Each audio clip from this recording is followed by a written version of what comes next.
ज़िले कशमोर कंदकोट के मुख़्तलिफ़ थाणनि की पुलिस नफ़री जो रात देर से हथियारबंद सां अगवा थियल चकवासी पोरियत हुबदार पवड़ की बाज़ियाबी लाइ कचे के ॻोठ अलीबख्श ओगाई ते चढ़ाई ऐं सर्च ऑपरेशन कयो वियो।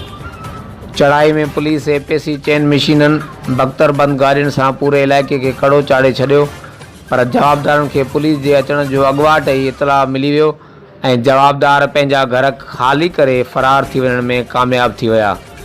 पुलिस ज़रियनि मां मिलियल ॼाण मूजिबि शकी जवाबदार साबिर ओगाई टाकरू ऐं गुनियो टाकरू पंहिंजो चौपायो माल काए कचे तरफ़ फ़रार थियण में कामयाब थी विया ऐं संदसि घर ख़ाली पियल आहिनि। इलाइक़े मां वरितल मालूमात मूजिबि पुलिस शकी जवाबदारनि सां लाॻापो रखंदड़ टिनि औरतुनि ऐं ॿिनि ॿारनि खे सोघो करे वरितो आहे।